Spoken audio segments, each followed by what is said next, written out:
I'd like an answer to the question, Judge.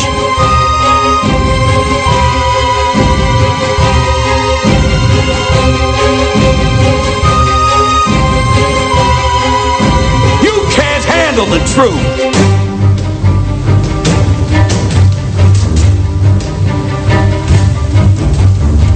I ate his liver with some fava beans and a nice Chianti.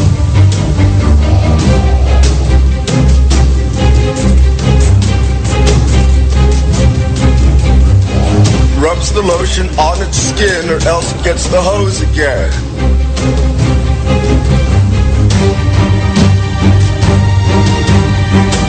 Welcome to After Hours AM, The Criminal Code, with your hosts, Joel Sturgis, Eric Olsen, and Dr. Clarissa Cole. And you heard the lady, it is indeed Wednesday night, and that means After Hours AM, The Criminal Code. I'm your host, Joel Sturgis, right along with me, as always, Eric Olsen and Dr. Clarissa Cole. And we have Dr. Cole on with us. Last week, she took a break, like we'd said earlier in the programming notes, that she is going to be here every other week, so we're blessed to have her again this week. Yay. Thank you, you guys. I know, I'm so excited to be back.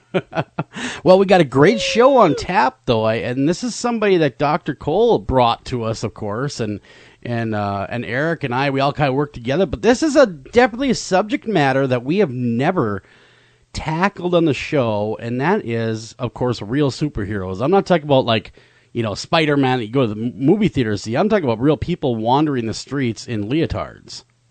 Fighting crime, too. Fighting crime.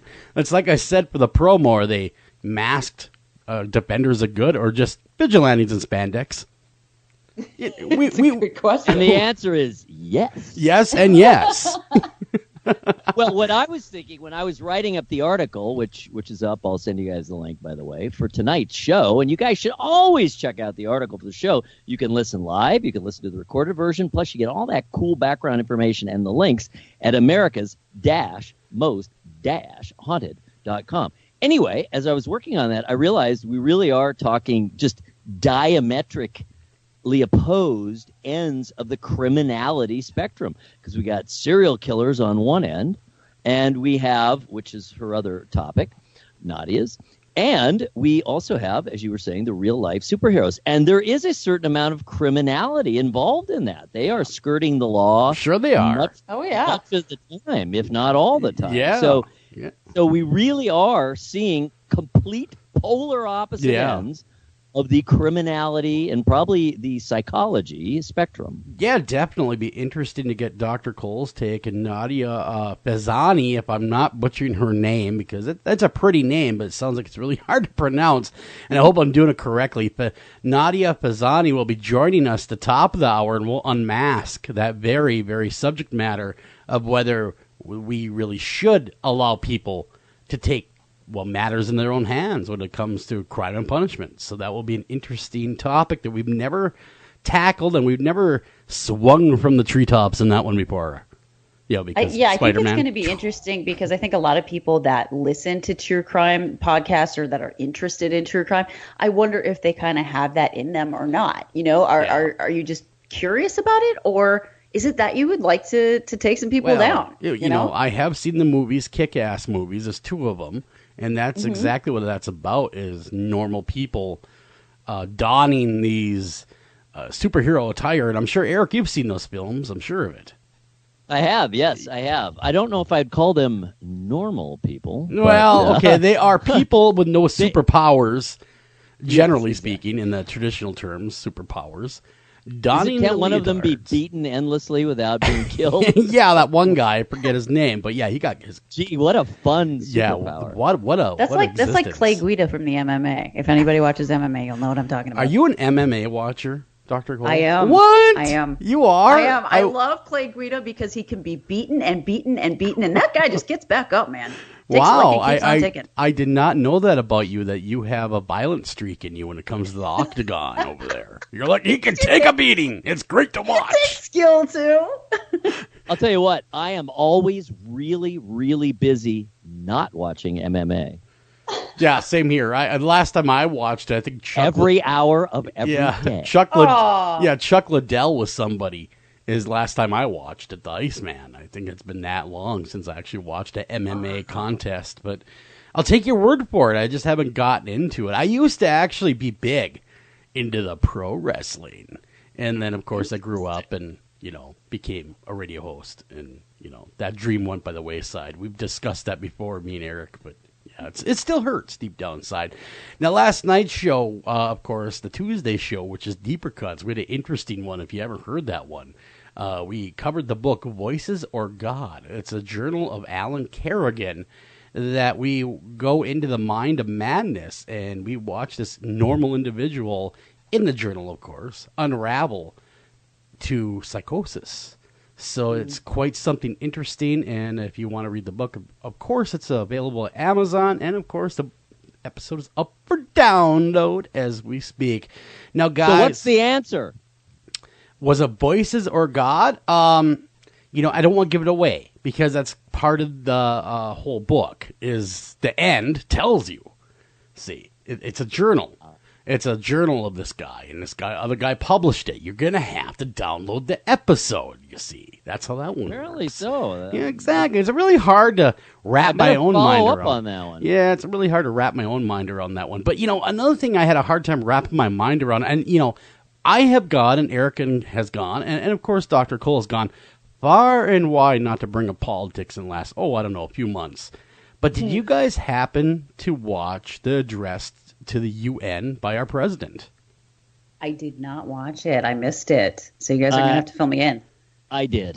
What did you think, Eric? Most of it. That's what I caught too, most of it. I kind of lost interest after a while. But what did you think of that address? Well, number one, my mother had it on. As I have mentioned from time to time, I spend part of my day, each day, over with my mother, who's a stroke patient, and just kind of hang out, make sure things are going all right. I try to work from over there. It's not easy, but I get a little bit done, and I'm there for a while, and it's working out okay. So she is a fan of Fox News, though much less so, I noticed, than she used to be. She's more eclectic. So she had it on. We watched it. She was watching it on Fox News. After it was over, her idea, which was very nice, I was very happy to see, she said, let's turn over to CNN and see what they have to say. So they could not have been, speaking of polar opposites, like we're going to have on tonight, more polar opposite. On the one hand of the spectrum, on the pro-Trump side of the spectrum, you had, it was strong, it was powerful, it was no nonsense. He called them out. He called a spade a spade. I like how he called them. Yeah. Wait, I don't mean to interrupt you. North Korea and Iran, and for some reason he picked on Venezuela. I have no idea why that got in there. Poor Venezuela's down there going, what? Maybe they're having democracy issues, but I mean, my God, they're hardly the most heinous. But anyway, I mean, they're having problems, governmental breakdown. Well, they have for the last 50 years. I mean, come on, let's just be honest.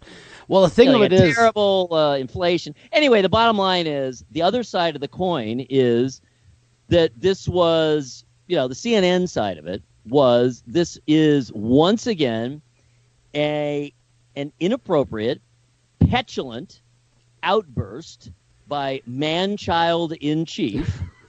And he made everyone uncomfortable, and he didn't do anything positive in terms of, putting our adversaries on notice. All he did was bring us closer to war. So there's the two really polar ends of the spectrum. I think the reality, for me personally, it's in the middle, but it's closer to, what was he doing? It could have been worse. It actually could have been worse. I do like the new nickname for Kim Jong-un, or whatever you call him. I forget his name all the time. Rocket Man. I like that, though. I thought that was pretty funny. He just tossed that out there as if, I mean, on the one hand, my personality is I do not normally really adhere slavishly to social standards. I am not afraid to say something very stupid, something outlandish. I don't want to be offensive. Yeah. I mean, I guess I don't mind being offensive if I'm being amusing. But, sometimes I cross the line and oops, I blew that one, didn't I? And so on a purely personality standpoint, I can relate to him. I can relate to that kind of thinking, that kind of talking. We're not going to mince words. We're not going to go and, diplomatic speak in the heart of the beast, the UN, which for a lot of people just still loathe and despise everything it stands for to this very day. So I get that part, and I'm not completely opposed to that. There are times when you can, be a loose cannon to a certain extent, and it can better your position, or at least put people on notice. But on the other side of the coin, again, is the fact that you are in the UN, and every single country in the world is there. And you have just called out 3 countries. I mean, certainly he was right to call out North Korea. I'm not sure if it was wise to call out Iran, because, we're trying to work with them. We're in the middle of trying to develop a relationship with them in terms of, the deal, and the deal that he has not yet rescinded, which he said he would. So I'm not sure where that was headed, and why he picked Venezuela. I don't know, maybe just out of a hat. All right, these countries all suck. I'm going to pick one more out of a hat. Venezuela, you are the winner. So, I don't really have a super strong opinion ultimately on whether it was good, bad, or ugly. But it was kind of, it let people who have that opinion, especially people around the world, and right at the moment, that's what we're talking about. It allowed everyone in the world, and world leaders and diplomats, to go, yep, there he is, doing it again, Well, I did like the Rocket Man comment, and I did like how he did an uncertain term, say America first. I did like that, because that's a strong leader, saying, hey, you know what, we got to look up for ourselves first. And I do agree with that to a large extent, because we shouldn't be the world police. You see what I'm saying? But the rest of it kind of was more rhetoric, of I guess, more of that. What worries me, like you said, is the war rhetoric. It's one thing to... We will destroy you. Yeah, that worries me. That worries me a lot, because I have kids. I mean, I don't... And you have kids, and of course your kids are more the military age than mine are. So it scares me to think of another world war. Well, of course, and we certainly hope it won't come to that. It's just, he's playing this game of chicken with the deranged North Korean, and that is dangerous. We don't know how it's going to turn out. Maybe this will end up being maybe this level of bluntness and the in-your-face attitude, maybe it'll have a positive effect. I don't know. I don't know. We'll see. We will have to see what shakes out of it. But I know a lot of people like the speech. Again, it's another polarizing speech, but a lot of people enjoyed it and they liked it, and they thought that he did the right things and said the right things. But Clarissa, what do you think? I mean, not only as a psychologist, but as just as an American, what did you think? Well, I didn't listen to the speech to the UN, but I can't imagine it would be much different than sort of his other speeches have gone, like Eric was saying, the sort of plain talking. And I like Eric. I tend to like that better. Somebody that's more plain talking. I don't like the flowery, I'm going to dodge every question stance of most politicians. That bothers me, always has. But I don't know. Is there such a thing as too plain spoken? Maybe. Well, it's maybe to some, and then others are more like, he got to the point, and that's really what got him elected, was his no nonsense way of tackling things, good, bad, or indifferent. Am I correct? No, I agree with you. I just think that when you're dealing, especially like with the UN, when you're dealing with different nations where there are maybe a little bit different rules of conduct, it might be better to speak with a little bit more aplomb. That's just my opinion. Yeah, no, I hear you. I'm just absorbing what people are saying over here on Facebook to me. They're going, it's really split right down the middle. I'm trying to reply to everybody that Can I put it one more way? Sure. I've already blabbed way too much about it, and I apologize for that. I'm kind of working it out in my mind as I'm talking. What my conclusion is at the moment is I am considerably less negative about that speech than I usually am about Trump's actions. How about that? Hey, all right. That's something. That is something. We're getting, of course, I'm getting inundated with fast blasts, and they're saying, give the guy a chance. He's only looking out for our best interest, while the other side of the fence is going, that is a really, really warmonger speech, and it's not showing the compassionate side of America.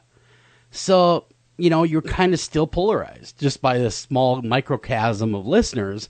It's still definitely polarized. And so I get that, and we will be polarized for a while. In fact, there was recently more unrest in St. Louis. I mean, we're still not where we need to be. Yeah. So, that being said, I think it's time we go ahead, get away from the politics, and I'm glad that everybody has their own opinion, and we value each and every one of your opinions. And, we're just happy that we all can talk about this in an open and honest and fun forum without the fear of retribution by our overlord government. Because some governments would not allow this kind of speech on the air. So God bless America. That being said, it is time for your... Get this, guys. She is back. No more Eric or me trying to talk like Clarissa Cole. We are coming right back at you with your true crime headlines brought to you by... Get this, thecriminalcode.com. We've been talking about the criminal code now for weeks, as you guys have been hearing, and I'm glad a lot of you have gone over there and said, hey, you know what? That is the coolest website ever for true crime.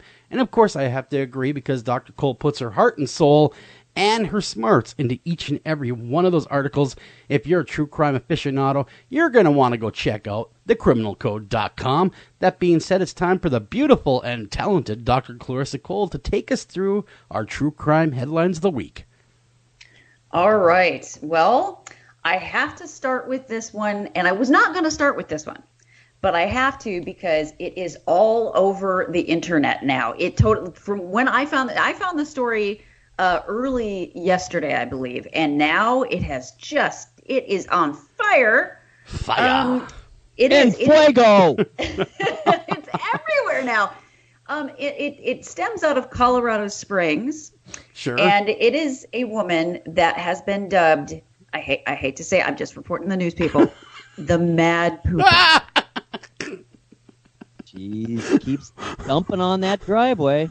I cannot. I love this. Is literally what they call it. Just let me do this announcement of this particular headline. A jogger dubbed the Mad Pooper is terrorizing Colorado Springs. That's terrifying stuff, man. It's no laughing matter. I don't want big old logs sawing on my driveway. So give us the poop, Dr. Cole. Oh, man. So there is a woman, apparently, who she's a runner, a jogger, and she's been jogging around Colorado Springs for a good, couple of months. They said it's been going on 7 or 8 weeks almost. Wow, that's a lot of poop. Yeah, and apparently there was a woman, it's a particular family, but they're not the only victims. There's a particular family, a woman, she has kids, the Budd family. Their children, one of her, I think it was her daughter, came in and said, Mom, I think there's somebody pooping on the lawn. So, as we speak. Yeah, right now. Right, during the day, right? Totally during the day. And so the woman is understandably concerned. She goes outside, and there is a woman with her shorts around her ankles, pooping on her lawn, and Mrs. Budd said, are you really taking a poop right here in front of my kids? And apparently the runner said, yeah, sorry. Sorry. Do you have a newspaper, by the way? This one may be a while. I'm a hologram. Help me, Obi-Wan Kenobi. And she said, my laptop. It's been happening for weeks, and to the point where the woman actually put a sign up on her lawn to try to discourage her from doing it. And there are public restrooms less than a block away from this person's house. This runner, if I'm hearing this correctly, is deciding to poop on people's lawns instead of utilizing the public restrooms. that are less than about a block away. Maybe she likes the feeling of freedom. Maybe it's something to do with, just being one with nature. Makes you wonder, A, there's a wiping issue going on there. Come on, let's just be honest, B, I'm a reader in the bathroom. I couldn't imagine doing that with at least a book in front of me. I mean, why would she run? And C, I wonder if she has a paper bag and a lighter. No, it doesn't sound like it. She has also been cited pooping in Walgreens and nearby backyards. So, has there been a APB put out on the Mad Pooper inside the store?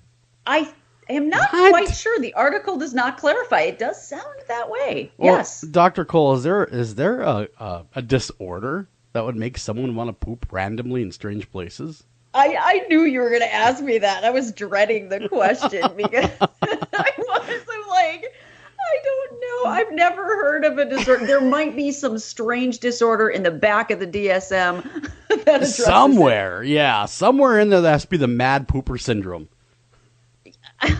Well, she might add that chapter. Is there speculation yet on what's the motive? I mean, is this some sort of actual physical problems? Is she punishing these people? Is it some sort of like Joel said, some sort of blow for freedom? Don't fence me in. If it had happened, just kind of randomly across town, I would say maybe it's something she can't control or something like that. But she picks the same yard. These are retaliatory pooping. Oh, it's a retaliation. Maybe their dog did a 2 on her lawn, and she's like, I'm going to show you guys. And the weird part is they've got surveillance of her, video surveillance, and not of that part, but of pictures. So you can kind of see her. You just can't see her face. So she hasn't been identified yet, but she's a well-groomed woman in looks like new matching running gear. So well, it's not because see, now once you don't wipe, you got to put new running gear on. So that makes complete sense that she could always have new gear on. That's perfect. No, you're right. I guess I was kind of expecting maybe somebody who looked patently mentally ill, or maybe was, unfortunately didn't have a home or something like that. No. This is like Suburban Mom. Ah, yes. I can just imagine the interview in the catcher. She'll say, I don't poop often, but when I do, it's on a stranger's yard. I know. I do it in Mrs. Budd's lawn. Yes. It is peculiar. That is a strange. So I want to know. Her motivation. The police. The police department's after the Mad Pooper. I'm assuming that there's a APB put on the defecation, apprehension and defecation of this lady. Because she's the mad defecator. They're gonna have to get her off the streets. They're gonna have to pull that crap off the streets. Let me tell you. Her picture's up in the post office and bathroom stalls everywhere. Have you seen this sphincter? I think they should take her picture to animal shelters because the dogs there are going to know her. The lady's a real ass. What can I say? Oh, I mean, unbelievable. What they should do is embed a camera in the driveway. Yeah, and then you would truly get the poop's eye view. If you know what I mean. I wonder if the police can do a DNA analysis on the poop. Oh no! Why? To do a profile. Way too much work for that. Yeah. To track her down. Going far. On the other hand, I mean, I would feel victimized. I would too. I mean, it's not like the woman said she had to take poop bags out there and clean it up. I mean, she has kids. You can't just leave it. I like this quote. She's a world-class crapper who can boop dozens of times a day and therefore needs the variety.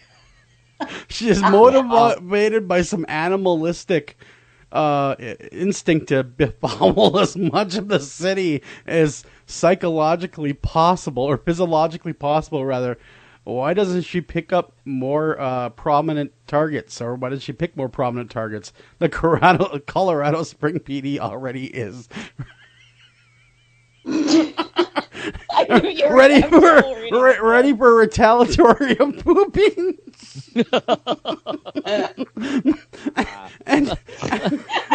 sorry. I The can't help police will myself. be. They're planning in advance. They are armed with extra toilet paper and even wet wipes. We're not messing around. We got 2-ply this time, Bob. We're going to get her. And we're gonna wet wipe her to death. Oh, my gosh. You got to get away from this story. Oh, my gosh. That's a tale. That's a tale of criminality. That is really, that's just, yeah. Well, poop happens. You know what I mean?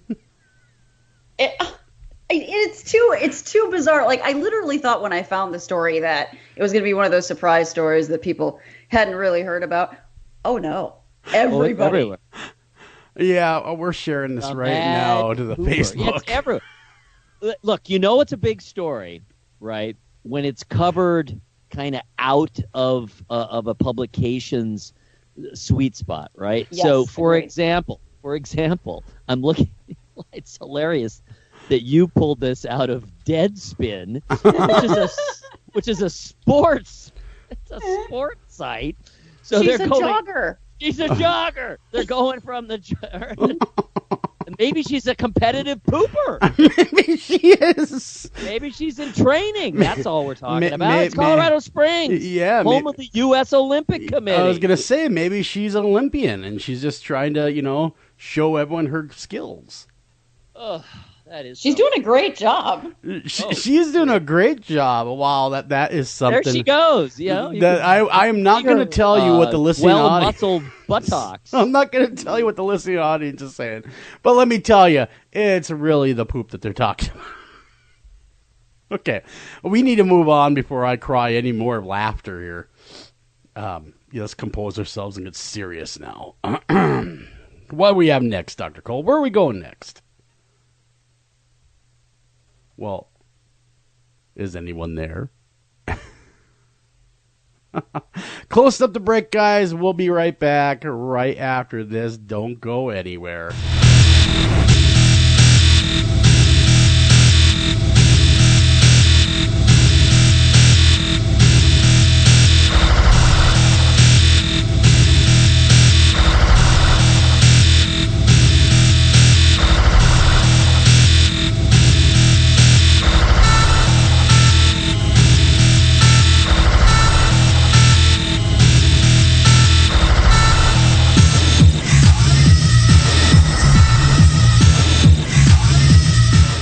After Hours AM, the Criminal Code, will be right back after a word from these sponsors.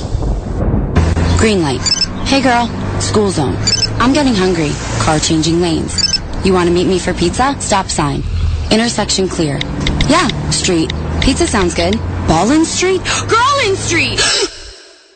It's hard to concentrate on two things at once, like texting and driving. Stop the text, stop the wrecks. How will you stop texting and driving? Tell us at stoptextstopwrecks.org. Brought to you by the National Highway Traffic Safety Administration and the Ad Council. This is Jen McGowan, founder of Wayward Souls Promotions, a company dedicated to helping individuals, teens, radio shows, and others that are seeking exposure for their individual events, conventions, and shows. We offer a wide variety of advertising, such as web-based article, social media posts, podcast advertisement, and so on. Contact us at paranormalpromotion@gmail.com, visit us on Facebook at Wayward Souls Promotions, and visit our website at www.waywardsoulspromotions.com. Welcome back to After Hours AM, the Criminal Code.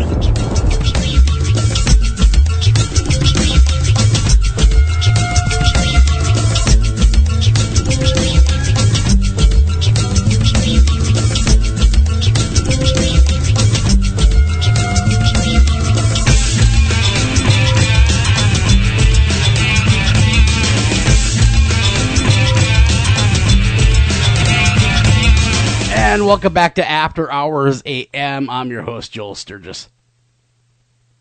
Right along with me is Eric Olsen. And Dr. Clarissa Cole. Now, I do apologize. Evidently, our call system thought the last story was so funny that it decided I had to drop the call. So, I just want to get that out there. That's what happened. So, I feel horrible about that. Okay, where are we going next, Dr. Cole? I wanted to get to this one really quickly just because I would feel so bad if I didn't get to it. It's out of Hot Springs, Arkansas, and it is a former administrative assistant in Arkansas named Christy Goss. Mm-hmm. She was working as an Arkansas County official, so, working in some sort of government office, and she was using like a company credit card, Wow. for the state or something. Yeah. For Garland County, it looks like. Sure. And she charged over $200,000 worth of personal merchandise, including a tuxedo for her pug. Well, you gotta dress him well. Well, exactly. What good is a pug if he doesn't have a tuxedo on? I mean, that's like a penguin that doesn't have a tuxedo. He's got to have one. Apparently. Well, she also bought pet insurance. I mean, this pug is important. Well, it's like a pig without a bow tie. That's what it is. Or lipstick, depending upon the gender. Exactly. You're going to have it. It's just one of those. I totally get why she did it. I do. Pugs are a high-maintenance dog. Well, they have to look pretty. The snorting, you got to offset that somehow. The drooling. The bad smells. Pugs are great dogs, not necessarily what I call pretty. So she goes ahead and she spends X amount of dollars on her dog of the people's money, not of her own. This is of the people's money now. She took a credit card to the county and decided, hey, it's a great idea. I'm going to go ahead and buy my pug that ever needed tuxedo. He's been a good boy. Well, of course. And I just thought I would share that because if you're going to be outed for spending the public's money, I think it really should be on a good cause. Well, like a pug tuxedo. I'm sure the ASPCA gave her an email applauding her efforts to make him comfortable. Because that's the only way he's comfortable. He is so high maintenance. I assume she's being charged. Well, yes. Yeah, she's being charged with fraud, and she can't talk about it though because there's been a gag order. So it's like she can't even explain why he needed the tux. Oh, well, could it be that every other pug on the block had the tux and he was feeling inadequate? Or he was just trying to show them up. I'm not sure. I want to know. Yeah. Kind of like when you have a teenager that says, well, everybody else has one. Why can't I? Maybe that's what happened there with the pug. He went up to her and said, hey, in her own mind, going, hey, I need a tuxedo, man. Look at me. I'm underdressed. Come on, I'm a pug. A damn chihuahua down the way has a damn chihuahua down the way has a sombrero. I need a tux. So they probably had a formal engagement that they had to attend. Being in government and all, He represents the pugs of the National Pugs Association. You gotta do what you gotta do. Sure. Well, and he was her date, or? Oh, I would think. Oh, I don't want to go that far, but yeah. Okay, well, enough of the pug and the tuxedo. We could talk about that, but it's nowhere near as good as the pooper. So I'm sorry. It isn't. It's but there is one that I don't know if you guys have brought this one up yet. It happened on the 16th. It was the 19-year-old that was found dead in the freezer near Chicago. Oh my God, no! I have not brought this up yet. No. The reason I wanted to talk about it is that I feel like in some ways, some people might think that this is even paranormal because it is weirdly mysterious. It really is. It happened in a Crown Plaza just outside Chicago. A girl named Kenika Jenkins, and she was only 19. Okay. She was found dead in a walk-in freezer that was part of the hotel. What? In the next morning after she had attended a party and her friends reported her missing. So a call came in on Saturday morning. They went looking for her and they didn't find her until I think the evening. They searched the hotel and didn't find her. It was 12:30 a.m. on Sunday that somebody went back to this kitchen and they just found her curled up in a freezer. Well, how do they think she got in the freezer? Do they say was her foul play, or did she look for a nice, cool place to take a nap? What was going on there? That's the point of contention. So family members and other people are saying, you know what? It is kind of hard to lock yourself in a walk-in freezer. It's not like it shuts really easily. I guess. Yeah. I hear you. There's a mechanism there. And but at that same token, she was very impaired. The thing that's interesting is that there is surveillance video. The police have released it. Oh. Oh. So you can watch her stumbling around the hotel through the kitchen. But they don't show her actually getting into the freezer, right? No, it's off camera. There's no camera there. Isn't that how always works? I know. You know, there's never the camera there. God, that's horrible. This young lady dies in a freezer. It's terrible. It's very disturbing, actually. It reminds me of the L.A. hotel, the water tower. It also reminds me of the elevator one. Do you remember is that the same one? That's the same one, yeah. Yeah. What? Where you can What see happened? that she's reacting to something, but then you don't see what. There's no surveillance camera in the hallway. Say what? No, I do not know this case. What are you guys talking about? Eliza Lamb. Really? Yes. Did I think of that off the top of my head? Very good. I couldn't think of her name. Yeah. And what's the hotel? Like they changed the name of it now. That I don't know. I think it's New York. No, it's L.A. Oh, is it? Oh yeah. It's the notorious home of serial killers and the like. Really, really weird history. We got to look Cecil it up. Hotel. Now. Yeah. It's the Cecil Hotel. That is strange. The Hotel Cecil. Exactly. Yes. All right. So that's the Eliza Lamb story. Now, I read a really long, oh my God, thorough, very thorough. This is recent analysis of the case. And there's been all kinds of speculation on that one. And, paranormal, aliens, anything. And it very convincingly said, when you had a combination of her characteristics, she did have, let's see, was it schizophrenia? She definitely had a condition. And okay.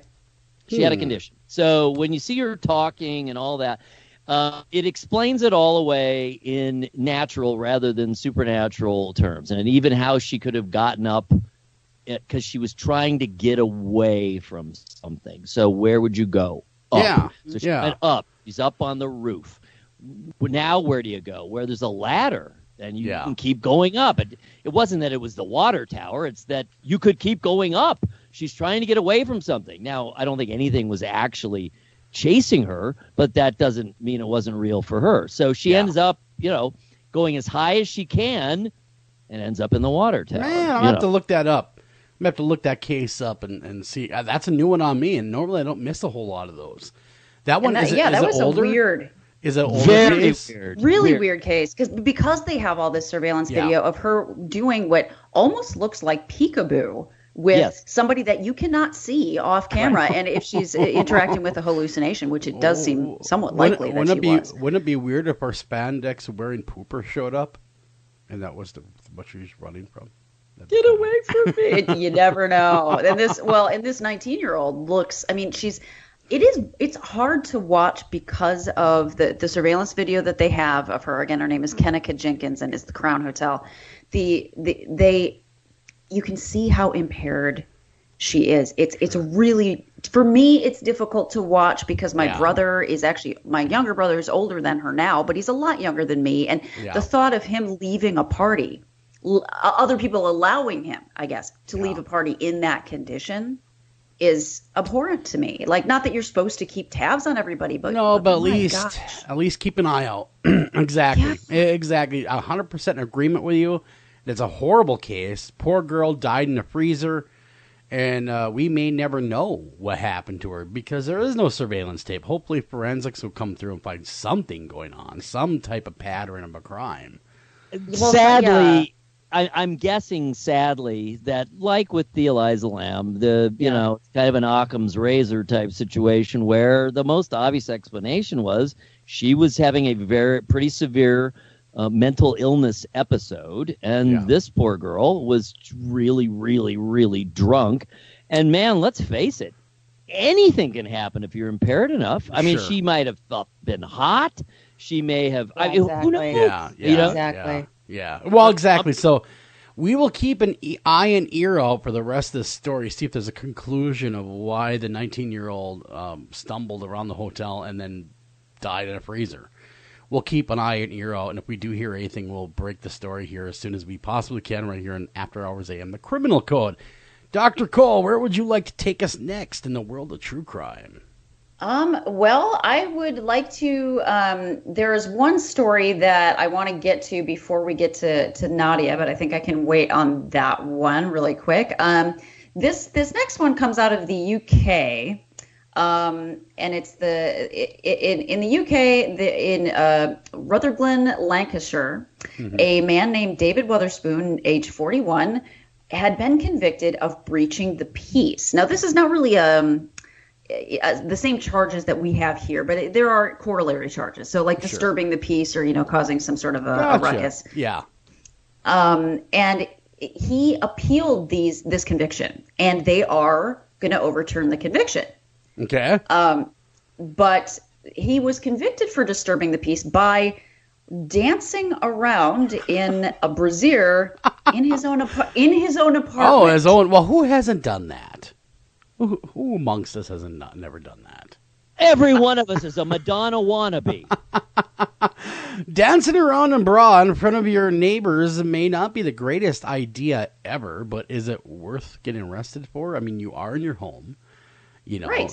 There is some expectation of privacy in your home that if these people didn't want to see it, I mean, it's disturbing, of course, but if they didn't want to see it, they could have looked away.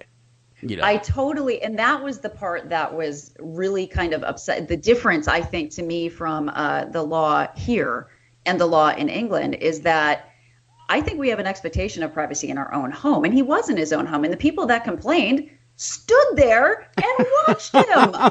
Not only did they watch him, they have a compelling video of it, I hear. So, oh my gosh, and they describe everything. A 48-year-old male neighbor said he spotted him on Saturday morning as he was passing the flat. He was wearing trousers but was bare-chested and wearing a white bra. Why does it matter if he's wearing a bra? I mean, he's clothed. I mean, maybe maybe the guy is married and he was teasing his wife or something. Look at me. You know how all these married couples or anyone really has those kind of moments where you're just kind of messing around and you're kind of your goofiest. The man said he didn't feel threatened, but he was, quote, uneasy. I'm uneasy. It scared me. It made me really question I kind of found him weirdly attractive. I started questioning everything I do. I just don't understand. So he was overturned on appeal because his legal team argued that his actions were, quote, not genuinely alarming or disturbing to a reasonable person. No, I mean, come on. And the judge agreed. The guy's dancing around in his own house in a bra, but he's got pants on. It's not like his junk is waving out there like a flag. I mean, come on. Who hasn't seen a guy? It seems to me the neighbors are flipping peeping Tom. Exactly. Multiple. There were other people that reported it too. Full-grown adults. Then they should be arrested for peeping in on him. No kidding. I could not agree more. I'm like, what are you doing looking at this guy's exactly. You don't like the little dance he's putting on. Don't watch it. That's all I'm saying. It's insane. Agree. What the hell, man? And speaking of the UK, we stand up for the right of men to dance around with bras on. Exactly. Yes. And the privacy of their own home. We, of course... A man's home is his bra castle. And this segues nicely into our next announcement, of course. We are on Paranormal UK Radio, is also carrying, of course, this show, After Hours AM, The Criminal Code, along with After Hours AM, Deeper Cuts, and, of course, After Hours AM, America's Most Haunted, all three. But get this, they play them every Monday, back to back to back. So you get the entire week all in one sitting, so you don't have to wait for the following day. You get it right away. And so really a good response from the folks over at the UK. We want to thank you guys so much for allowing us to come over to invade the UK with our brand of radio. Thanks again. And of course, we're also over in Las Vegas, Nevada at KCOR Las Vegas Digital Broadcasting.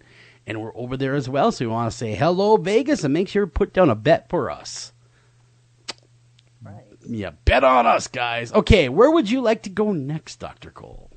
I wanted to talk about this one just to make sure we get to it before Nadia Fezzani comes on. There is a new app that debuted, and it's this news came out today, so it's very recent. There is a new app that came out that you can put on your iPhone. I'm not sure if it's Android compatible or not. It is called Citizen. Okay. That's what the app is called. And what the app does is it alerts people. It has real-time alerts as crime is happening. Well, so does a police scanner. Right, but you can't really carry those around and not be really obvious. Are you kidding? So. Yeah, well, now they have police scanner apps, by the way. You can actually throw your headphones on and listen to the police scanner if you were so inclined to walk around. But that's the difference about this, Joel. It's the police may not have been called yet or at all. So this isn't not a police scanner. This is somebody entering it into an app as it's happening. So it's like on the scene reporter, only it's citizens doing it. And that may Who's lend entering itself. it? Yeah. Just an observer, you're saying? Yes, observer, witnesses. Okay. And so this app called Citizen had a rocky start because guess what it was called when it first came out last year and then got dumped? Batman's Palm Pilot? It was called Vigilante. Yeah, you don't want to do that. I don't. If I was making that app, yeah. Let's not talk about the Vigilante stuff now, okay? Let's tame that down just a little bit. I bet Nadia has something to say about that. I know. I was going to say this is perfect for, what we're going to talk about with her because this app did not exist when she was out with these real life superheroes. But think about if they had their own app called Vigilante. That is awfully odd that they would make an app, and of course it's going to be up for legal challenge after legal challenge after legal challenge because they cannot allow people to take it upon themselves to be vigilantes. There's just no way this will stand. No way this will be, become something that's widespread available across the nation, because that, of course, is really making them their own police, and that's not the right thing to do. And that's how mistakes taking the law into your own and that's hands. how mistakes in history have happened. I mean, the innocent man, you hear time and time again, was lynched. Yeah, I mean, wrong, bad info. Exactly. That's the other side of the coin. Exactly. It is. People can misinterpret, right? And the other thing about it is that, I mean, we already, I think, have a societal problem with people and their cell phones and their cameras recording stuff. I swear to God, if I hear of one more person recording a crime in progress and not calling 911, I'm going to show up and slap it right out of their hand. Well, they need to have a stiffer. Yes, love that about it. Yeah, they need to have a stiffer penalty for people that record it and not report it. Absolutely. They should go to jail. You are practically an accomplice if you do not say something. You have a phone. Use it for some good. Yeah. And to me, you're just as bad as the people committing the crime. I'm just going to say it. If you are that type of person, I never want to meet you because I'll just... It's the worst kind of voyeur, Yeah. I mean, it's just the worst kind because you have you do have an obligation. You are a citizen. We do not live in vacuums. You do have an obligation to your fellow citizen. If you see a crime being committed, there's a victim, one or more victims there. Think about the victims before you think about the likes and the shares on Facebook. Well, think about it. Just a month or two ago, we reported on the 3 youths that recorded the man drowning and did nothing. Yeah. And they were charged. They were eventually charged. I don't know if the charges are going to stick, but even if the charges don't stick, their faces and names were all over the internet for everybody to see what heartless individuals they are. Is that going to go well when you apply for a job later in life? I don't think so. No, they're going to say, "Hey, weren't you the kid that was involved in that video?" And they're going to have to say, "Yeah," and that'll be it. Yeah, exactly. And so there is such a danger to apps like this. But then, look at the flip side, though. So this is what the person that created the app said, was that he's doing it to help people avoid potentially dangerous situations. Oh, yeah. That's what he's saying so he doesn't get sued. What he's actually doing is creating a whole society of take the law into your own hands kind of thing going on. Let's go be Crime Stoppers, and we're going to be there, and we're going to use this app, and we're going to run over there and stop this individual. There is a reason why we have a justice system. These people are due their day in court. If they are the criminals, I mean, they are definitely due their day in court. You should not be interfering. What you should do is call the police and let them deal with it. Right. So. I totally agree with that. But I guess I do want to argue the flip side just really quickly, because America has really sprung up population-wise. Our population has exploded since, the 50s, 60s, and before that. And I feel like before that time period, you had smaller communities of people that actually talk to each other. Well, that is true. That is true. I can only think of one scenario where this app will actually come in and be useful. and that's to catch the darn mad pooper. That'd be the only time I could see that app and be worth Seen it. at Fifth and Lake. Yeah. I do think that there is something to be said for that. I mean, people barely speak to each other anymore. They don't. And if you live in a community, how well do you know your neighbors? How much do you talk to each other? A lot of crime has been thwarted over the many hundreds of thousands of years, by people talking to each other. Yeah, that's where I'm blessed. I live in a small absolutely. town. I live in a small town of 2,000 people. We all know each other. Yes. And my neighbors look out for me, and I look out for them. And so really we kind of have our own neighborhood watch going on. And so I'm blessed in that manner. But you're right. A lot of your bigger cities and even small towns, it's not immune. They don't have that same feel of community. It's more of a, whatever kind of community where we don't talk to each other and you don't talk to your neighbor or anything. Because, I'm telling you what, beyond crime, if your house starts on fire, 9 times out of 10, it's your neighbor calling the police or the fire department to get help. Yes. So it is, and even like I live in a relatively small neighborhood too, where everybody talks to each other. And one night the police came to my door because apparently, and totally unbeknownst to me, and I just moved in recently, so I didn't have curtains over all the windows. But it was nighttime, and I have all this stuff out, kind of sorting stuff. Sure. And the cops came to the door saying that there's been somebody looking at you through. Oh my God! How'd that make you?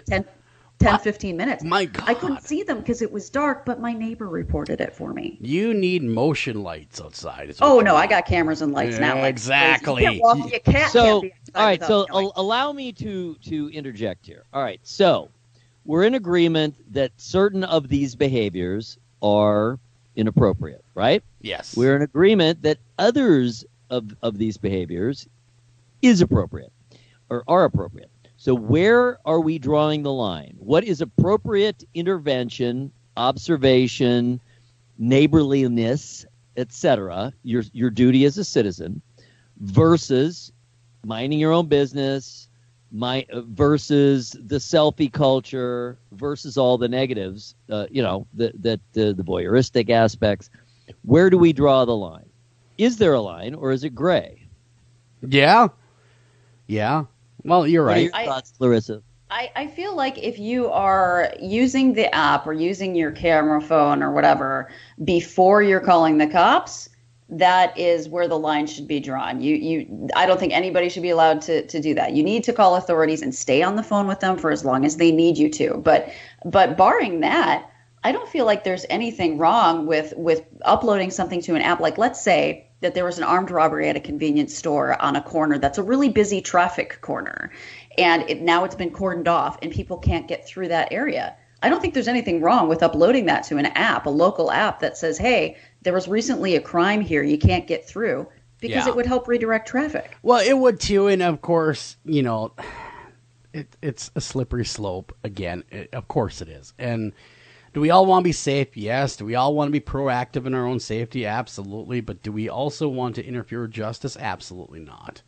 And that is what that really does at its heart, is interfering with the justice of someone else. So no matter what's happening, you don't know the circumstance of that crime. The person you're after could be completely innocent. They could be innocent bystander for all you know. So that is why it's, in my opinion, the app will never actually gain traction in a large scope. So anyhow, we got time for maybe one, maybe two more, and there's one up there talking about guys stealing a chili burger. I keep eyeing up that. I have felt like this before. That's the funny thing. About like if I get really burgers? hungry. Oh yeah, you just want to steal chili burgers? That's what you man. Oh yeah, if it's a good one. Yeah. A guy in New Mexico is facing charges after police say he randomly slapped a customer. Wow. And then stole the man's green chili cheeseburger before dashing away. Shows up. That was antisocial behavior. Yeah, that wasn't very. Steals the burger and slaps the guy. Wow. That okay? He slaps the dude and then steals the green chili burger. How dare you eat my future burger? I'm hungry. Boom. Right? Wow. A New Mexico man is facing charges after police say he randomly slapped a customer and then stole the man's green chili cheeseburger before dashing away. It said he danced first, too. Like, he danced up to the guy. Oh, yeah. He did the whole Michael Jackson, maybe. It's like throwing him off. Hey, I'm fun. I'm happy. I'm going to dance. And then slaps him and takes his burger. Whack! Take that! Yeah, and he dances away. Of opposite ends of the the spectrum there, I'm the a yin and the dancing yang machine. of it. I'm a dancing I will machine. dance in a feminine manner. Then slap your face and steal your burger. And once we dance away, and I like how they say dashing away. They didn't say running away. It used the word dashing away. This whole story does sound kind of Perpetrators dash. They do. They're very theatrical that way. yes. Very dashing. I mean, he danced. It sounds like a production, really. Yeah. It's choreographed. It says that Frazier, the guy evidently that stole it, also had a belt around his neck when he showed up. That's disturbing. Yeah. Police later caught up with Frazier and arrested him for robbery after the victim identified him as the alleged burger thief.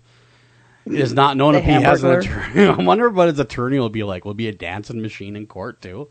And they'll just kind of do a interpretive dance of his defense. Mr. Bojangles. Dance. Vanilla Ice shows up. Collaborate and listen. I suspect. That would be the best defense ever. I would want him as a lawyer. Oh my God! He actually, Vanilla Ice needs a lawyer more than he is a lawyer. Because he was charged, I guess, the last couple of years of theft. So he was a contractor at one point, and he sells some fairly nice patio furniture that he, happened to grab out of the neighbor's yard, and then claimed he thought it was an abandoned house, which it clearly wasn't. So he ended up going to court. So yeah, he wasn't so smooth on that one. Oh, what a bummer. I know, right? What a bummer. You're a Vanilla Ice fan, aren't you, Dr. Cole? You are. Listen to you. You're like, I like that Vanilla Ice. He's so dreamy. No, he's not dreamy. I don't know. I always kind of liked him in an odd sort of way. Were you a bad boy? Why. Were you a bad boy lover? No, that's the thing. I'm not at all. So it's kind of, putting this out there, nice guys are awesome. They're awesome. Girls, do not date bad boys. It will never turn out well for you. That's right. Listen to Dr. Cole. She'll tell you. She works in the prison system after all. We got time for one more, and I see this Greene County one that looks kind of interesting. This is good. So in Greenville, Tennessee, the sheriff's department got a few calls, like really interesting calls to 911, where people were essentially reporting a murder. And so they were very concerned because it was in someone's yard, their driveway. Yeah. And so the sheriff shows up. It turns out it was just a really, really good Halloween decoration. Already? It's a little early for the decorations, though. It's it's only September 20th. Come on, guys. You're a little early. It is the sheriff's department actually had to take a picture and post it in capital letters saying, this is a Halloween decoration. Wow. Do not call 911. Man, and my 3-year-old daughter is absolutely 100% terrified of Halloween. We can't look at anything in the store, and she's freaking out, begging us and bargaining with us not to go to that aisle. Come on, Dad, don't go to that aisle. And then my little boy, he's 1.5, loves it. He can't get enough of the Halloween stuff. So it's kind of weird because I got one that loves it, one that hates it. And, of course, I was thinking in the back of my head, I need to get this particular decoration. They did a good job. I think that this is homemade. It looks like it was homemade with a real body. The photo that they sent, it looks like a man had his neck crushed in a closed garage door. There are bloody handprints. Yes, I've seen that. Yeah, well, that's a little hard to do. Number one, to kill yourself in a garage door. It's a classic. That is a classic. That just doesn't. There's just not the adequate weight, generally speaking, of a garage door to actually sever your neck. Not anymore. Although I have to say, my childhood garage door. That's different. Man. That was lead lined. My parents' house that we just recently sold. Oh my God. That thing, first of all, the bottom was sharpened. Yeah. Wow. No, that's what ours was like too. And it weighed 1,000 pounds. Man, I stand corrected. I guess there are some garage doors that are lethal. So what they did was they would bring the neighbor kids around right after they were born. Yes. It was time for circumcision. It was time for Darwin's theory. That's what it was. Darwin Awards, here we come. Let's see how many of them die in strange ways from the garage door is really what it was. It was survival of the smartest around the garage door. That's what it was. Well, anyway, I lied about the sharpened bottom, but it really was super heavy. Nowadays they're very, very light. They're counterbalanced. Yes, they this are. One, no counterbalance, and it was wood. So it was super heavy, hundreds of pounds. My parents' garage door was solid wood with a metal bottom. Honestly, it was like a guillotine. Crazy. Well, guys, I'm sorry, but we ran out of time. We're done with headlines. We have to move on, go to break. We come back. We're going to be bringing our guest in. We're going to be talking all about superheroes. Are they really good, or are they just villains in spandex? Be right back right after this.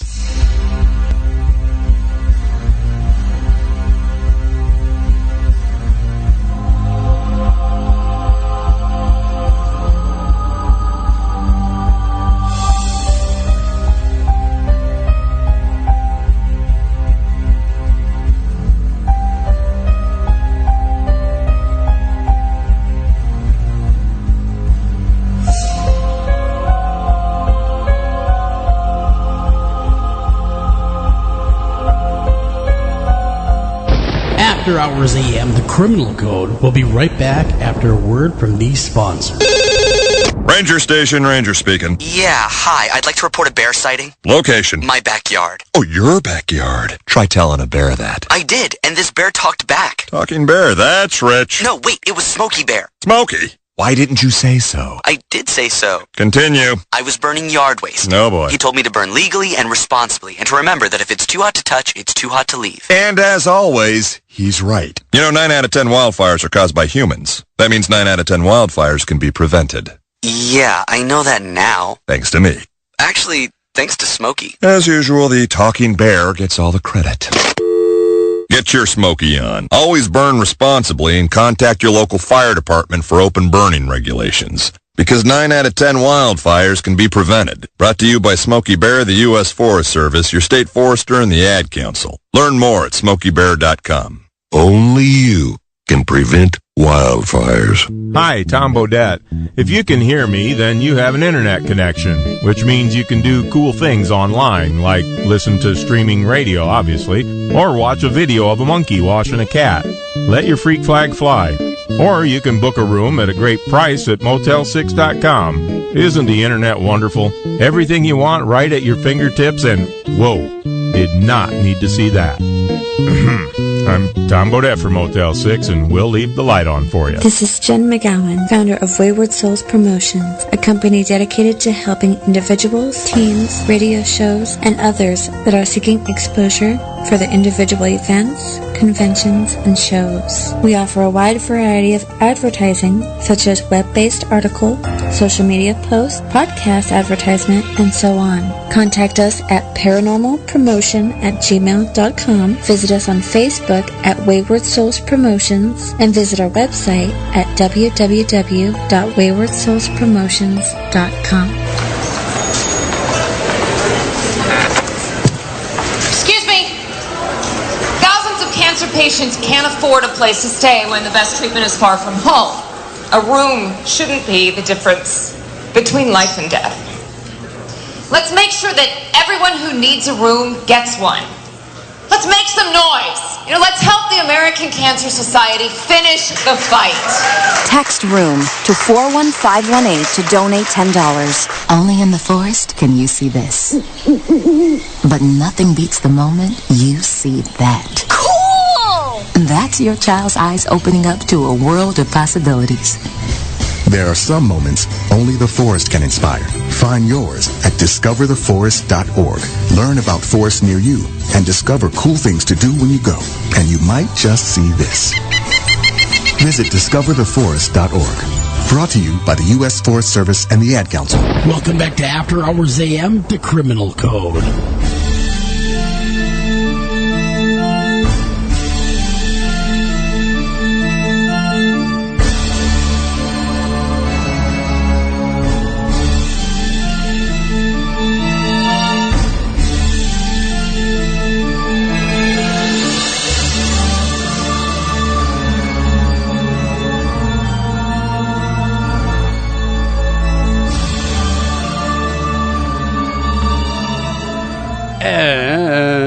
welcome back to After Hours AM, the Criminal Code. I'm your host, Joel Sturgis. Right along with me, as always, Eric Olsen and Dr. Clarissa Cole. And better known as the Three Amigos of True Crime. Now, we got a great guest on tap tonight. We're actually going the other way of what we normally talk about. Normally, we talk about serial killers and crime and stuff. Now, we're actually going to turn and talk about superheroes, unmasking the men and women that actually don the spandex, in their minds at least, keeping us safe.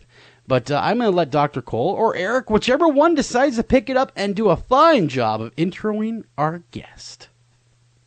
All Eric. I knew you were going to say that. You're the best. I'm prepared. All right. Nadia Fezzani is an acclaimed Canadian author and journalist, well known for her research and insight into serial killers, as well as many other topics. While writing her book, Through the Eyes of Serial Killers, Interviews with 7 Murderers, Nadia worked closely with law enforcement, attorneys, and the murderers themselves. She spent 4 years conducting groundbreaking, uncensored interviews with multiple murderers behind bars in search of answers to unsettling questions. What went on in their heads as they prepared for their next crime? What drove them to murder not once, but habitually? Were they born killers, or had they begun as normal individuals and had been somehow transformed into predators? After lengthy immersion in that topic, she decided to investigate, in a way, the opposite of serial killer depravity. In Nadia's new book, Real Life Superheroes, she dives into the underground world of real-life superheroes. While they may wear costumes and shield their true identities, their jobs are anything but make-believe. Fezzani sets out in search of the secret lives of men and women who put themselves in harm's way to protect their fellow human beings. Through interviews and patrols with these heroes, she discovers what motivates them, what they hope to achieve through dangerous and sometimes illegal activity. After facing gunmen and other dangers on patrol, Fezzani has crafted a psychologically fascinating look at real-life superheroes and their world. Welcome to the program, Nadia Fezzani. Thank you very much for having me, and that was a very good introduction. Well, you know, Nadia. Shucks. Yeah, I know. He's the best in the business. I mean, we say that every week because, man, he does it without even breathing. I swear, he holds his breath during the whole thing. You should hear it when we have someone like an author that's done like 300 books, and he mentions each one of them, and he doesn't breathe. And that's really interesting. But, no, very, very cool stuff. And you have extensive history in serial killers. And, of course, that's a very interesting topic in and of itself. But something that's even a little more, I think, in a lot of ways more interesting is these real-life superheroes. What prompted you to want to write an entire book about this phenomena of the RLSH? Well, at first I didn't know it was actually going to become a book. So I had a few contracts to write articles about them for newspapers and magazines. But as I got to know them better, I found that the topic was even more exciting than I thought. So I continued interviewing them, and I started to patrol with them, and then it became a book. Now, I see that you hung out with one that calls himself, hopefully I don't destroy this, Thanatos, and he's all the way up in Toronto. Now, I wonder if he has to wear a parka while he fights crime. Thanatos actually is from Vancouver. Okay. He represents death. Gotcha. The reason being, he used to help the homeless, but people wouldn't remember him. And so when he started to wear this costume, people who were on drugs, for example, were just traumatized by his look. And he was telling them, if you don't want to die, remember me, you know. And then apparently some homeless people, stopped doing drugs. Oh, very interesting. So he truly was doing some good. Oh, yes. He was doing a lot more than that, for sure. He was patrolling, helping people, giving food, clothes, water. And I know exactly our listeners, and we have a lot of law enforcement officers that listen to us in their cruisers, actually, while they're going down the highway. And I know what they're going to say to me right away, and I can read your mind. You know who I'm talking about. What gives him the right to do any of that? What gives him, in his own mind, a right to go out there and patrol when it's definitely walking that thin line of vigilantism? They only do whatever is legal. Okay. Of course, a few of them made a few mistakes here and there, but in general, they really just do what's legal. So they have the right to patrol the streets, but when something happens, they need to call 911, and that's what they do. Of course, in the meantime, sometimes they get into a fight, sometimes they separate a fight and they get hit, things like that. But what they do is legal, at least for most of them. Very interesting. I'm reading this, and you're right. I mean, they are truly doing good. They are patrolling the streets of their given city, and there's a lot of them, more than I realized. When I start digging in the topic, there are a lot of cities, and there's a lot of people that are LASS's, and that is, of course, real-life superheroes. Now, is this a phenomenon in your studies that you found was kind of like a global thing, that you could find a lot of them in pretty much every major city, or was this kind of maybe just kind of isolated different areas of the countries? There's definitely more real-life superheroes in the United States. However, they estimate there is about 600 real-life superheroes all over the world. I know there are many in France. I know there's one who is apparently paid, those are rumors, in Mexico. So yes, they're a little bit everywhere. So what do you think, just to back up even farther, and then I believe I just cut off Clarissa. I'm really interested, what commonality did you find as far as their personalities? What would drive someone? Because, I mean, we were talking earlier about it, just leading up to your appearance, and Joel mentioned the movies, the kick-ass movies, and what the motivation is there, and those kind of border on actually having at least kind of a quasi actual ability, superhero ability, versus the real world where no one really has super abilities, at least not outside of a certain range. And so what would drive people to think this is something I want to do, the danger, the time, the effort, the emotional, and I would think, a lot of times they're not taken the way they want to be taken. They're taken as vigilantes. They're looked askance, looked at askance. What is the ultimate motivation or the common motivation that pushes people to take their time and effort and money and emotional well-being to do something like this? They are people who have suffered or who have seen people suffering, and they can't stand it. They can't see other people going through the same pain they've been through. So they will overcompensate. Like I explained at the beginning of my book, serial killers will overcompensate to take control over someone's life. Mm-hmm. And they will kill that person because they feel like they can do whatever with that person. The real-life superhero does the same thing, but a positive way. He takes control of the situation, that person, but wants to make sure that the person is safe. So it's overcompensating for something that they've been through before. Does that make sense? Yeah, it does. It does make a lot of sense. And I know, Dr. Cole, man, I would imagine you have some pretty good insight on that, why someone would be that way. It's a very obvious way of a very overt way that you do not see very often. It's a very overt way to take control of a situation that you didn't have control of, that, maybe the situation that you felt most out of control in if you were victimized as a child in any way. And we all know that as children, we often don't have the control to stop what's happening to us. And these people that become the real life superheroes, now they're exerting some sort of control over a situation that might remind them of something that they went through. So it's a verifiable psychological phenomena. We just don't see it played out quite so literally most of the time. Yeah, definitely. Now, does law enforcement, do they advocate this activity, or do they try to get them to stop patrolling, let them deal with it? It depends. It depends where you go. For example, when we were me and the superheroes patrolling in San Diego, they stopped a fight, and they called 911. The police showed up, and they looked at the superheroes, and they said, "Hey," and then they called the guy by his name, and he said, "Your team is getting bigger and bigger. That's awesome." he was really happy about it. Now, if you go to Seattle, where Phoenix Jones is, at the beginning it was very, very hard for him. The police just did not like him. However, when we went to see the director, one of the directors of the police in Seattle, we got into the building and people wanted to take pictures with him. And then when we were going to the director's office, people stopped us and they said, hey, Phoenix, you got to go in that office and look at the pictures in the bookshelf.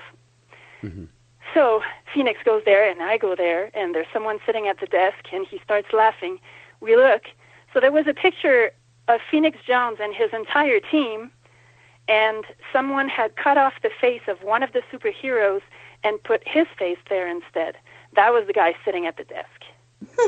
Oh, wow. So it really depends, but if you go to Michigan, for example, an unfortunate event happened with a real-life superhero, and obviously now they just don't want them there. Yeah. So it really depends where you go. Yeah, actually, as we're speaking, we had a couple law enforcement individuals weigh in on this, and they said, by and large, we do not mind people that want to look out for the communities because, of course, the people are their own first best line of defense, but we also do not want them impeding the justice process, being on scene, or try to insert themselves in a crime. It is fine to take pictures, in their opinion, with children and make a positive impact for good, but it's a whole nother ballgame when we have to show up to that violent crime and we have that one more individual that we don't know who they are. And that comes in from one of our listeners that happens to be a law enforcement officer. Now, was that kind of echoed? Did you hear that same sentiment a lot when he did speak of law enforcement? I didn't get such comments. The ones I saw were actually very happy to see us. For example, even in Salt Lake City, we were patrolling the streets and two police officers stopped and they asked if they could take pictures with the superheroes. So I know for a fact that some police officers don't like the superheroes patrolling the streets, in cities where, something went wrong or something like that. But in general, they were very happy to see us. And, of course, superheroes are not police officers. They're not going to arrest someone. However, I've seen them stopping a man who was going to beat up a woman. I've seen them stopping fights. I've seen them separating two men who had guns and wanted to shoot each other. So those are not necessarily situations where you can just stand by and wait. Sure. Yeah. Yeah, that makes complete sense. It really does. And of course, I'm assuming, like you said, they involve law enforcement. It's not like they're taking it completely in their own hands. Yes, in certain situations, definitely. And then they call 911. They wait for the police officers. They witness everything. And Phoenix Jones and his team in Seattle wear cameras. They film everything that's going on. That way, if a case has to go to court, they have proof of everything. Yeah. No, I mean, that's smart. Well, even with cameras, though, so I have been out on just very, very minor things with cops and done, some like SWAT training with cops. Sure. How terrifying was it for you to go out with people that literally kind of dress up in costume and they go out into the streets and may or may not have any training whatsoever? Like, I have to ask, what possessed you to do this? Well, first of all, I got to say that most of them do have training. Martial arts. Some people don't have martial art training, but they'll be there for medical issues. They're students to become paramedics, or there are even paramedics doing that. So they usually do have training in fighting and in first aid and many things. I guess what I'd worry about, though, to be honest with you, isn't that. I'd be worried about the guy with the gun, because it doesn't matter what you're wearing, a .45 slug still goes right through it. For sure. And to answer the previous question, when I patrolled with them, so at first I didn't know what to expect. And then I went to Seattle, and Phoenix said, you should really wear a costume so you can feel what we feel, so you can be treated like we are treated. And I agreed. And I'll tell you, All right. Do you have felt Nadia? awesome. Do you have pictures of you in this costume? Come on. I do. Do you? You got to do. share them. You got to pony it up, put it on Facebook, let the world see it, because I think we'd all like to see Nadia, the crime fighter. What kind of costume? Exactly. But it was great. It felt powerful. It felt like, because I was a superhero, not really, but you know what I mean, like I was trying to feel the same way they feel. It's like you have to be perfect. Perfect doesn't exist, of course. But you have to be the best you can be. You can't do anything wrong. You got to be strong. You got to look everywhere. You got to make sure everybody's okay. Mm-hmm. It's a great feeling. And even the first night I patrolled with Phoenix Jones, we were followed by a gunman who wanted to shoot us. Phoenix thought it was probably because one of his friends went to prison because of Phoenix Jones, although we don't know for sure. But that man was following us with a gun. And, of course, we all wear bulletproof vests. But it was so thrilling that I wanted to go talk to that guy and calm him down. Yeah. I didn't. But that's how I felt. Yeah. No, I get you. I think all of us wanted to be superheroes at one point. I know I did. I mean, you know, when I was a kid, I loved Marvel superheroes. Actually, I was more partial to Superman when I was a kid, but, you know, it's all the same, really. And Batman, of course, if you follow the lore, is a man with no superpowers. He's just a guy with cool gadgets and has made himself physically fit to the point to where he can do extraordinary feats of strength. That being said, though, you know, looking at these, I'm looking at the Phoenix Jones website. They do have a website out there for him. And he is fairly young yet. He's only the age of 29. And he evidently was married to... He was married to someone named Purple Rain. Am I getting that correct? Yeah, Purple Rain was his ex-wife. I'm being fed this as well from the listeners. It would seem that he does a whole lot of good out there, and the police, indeed, you're correct, are very endearing of him to the point to where they have offered him a time or two medals and commendations. So I stand corrected on that part of it, that he actually does do a whole lot of good. And even though they don't have superpowers, most of them have a lot of equipment, a lot of gear, a lot of protection. That is not how we would just walk on the street. So they have a lot more protection than we would. How much do they spend of their own money, do you think, typically on this gear? I remember Phoenix Jones saying that I think it was $5,000. He asked his mother to endorse him for a loan so he could buy his gear, and I believe it was $5,000. And so after that, you know, he got sponsors. He got someone giving him and his team cameras. Sure. They all had bulletproofs, and they go on, and they just add to their gear. But gear is great, but, you know, what I guess what the nagging feeling back in my head is, how safe are they? You know, they're not. You know, I mean, how? What kind of? She says very cheerfully. Yeah, I mean, really, I mean, what kind of individual? I'm sorry I keep bringing up Phoenix Jones, but it's so many things happened to him, and I patrolled with him for a long time, but other people as well. But Phoenix Jones was stabbed. He got his nose broken. He was shot. It wasn't safe. But what about the people? Safe, but he still went through all that, and he's still patrolling. What about all the people that know him, and after the fact want to go and find Phoenix Jones and retaliate against him for, you know, whatever he might have gotten in the middle of? I mean, is that a real problem? I mean, does that happen? I would certainly imagine so, and that's why he was trying to keep his name out of the news, but then something happened and a newspaper just put his name out there, and so, you know, now it's different. He had to move, so now, of course, you know, he's trying to be very careful without giving his address and things like that. It's definitely a risk. I can only imagine. That's not for me. I'd rather be in my nice, warm radio studio, impacting the world via the microphone.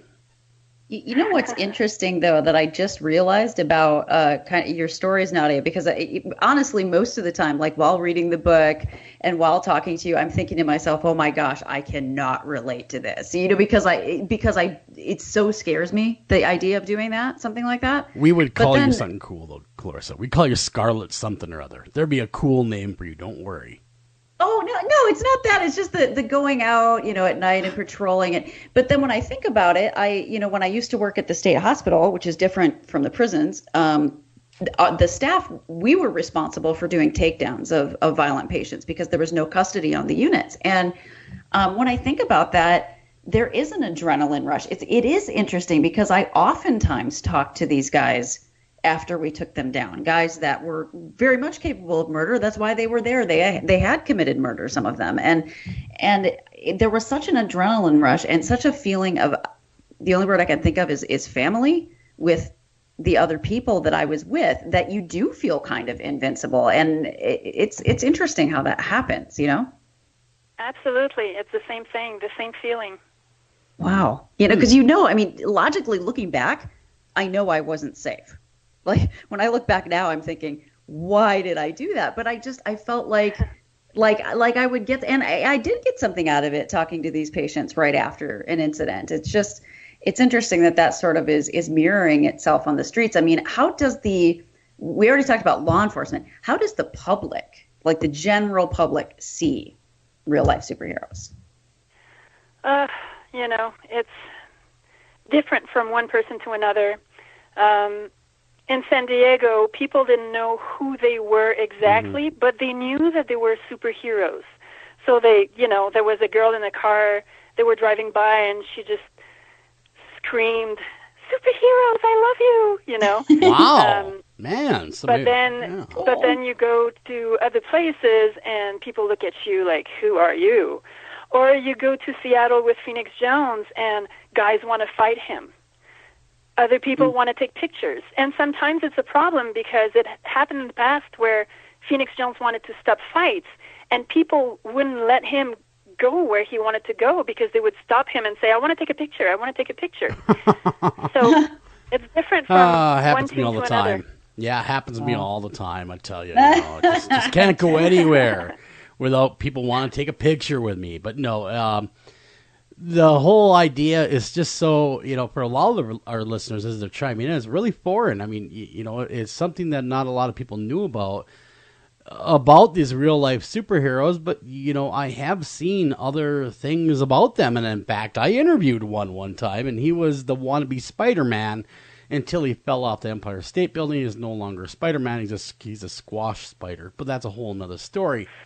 And yeah, that was a whole another story on its own. But these people, again, now, Phoenix Jones is American mixed martial artist, by the way. He's not just some Joe Blow off the street, right? I mean, the guy, like he alluded to earlier, they're very highly trained. Correct.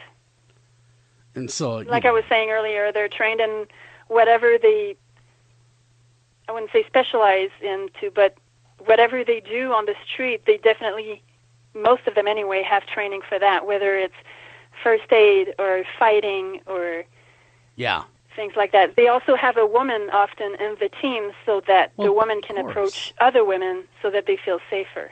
Yeah, you cannot have a full, well-rounded team of superheroes without at least a couple women. I mean, we know that just from Marvel, but all joking aside, that is important to have that mixture of male and female, of course, like you said, so they can be very approachable in pretty much all of the situations that they may or you'll find. So, makes total sense.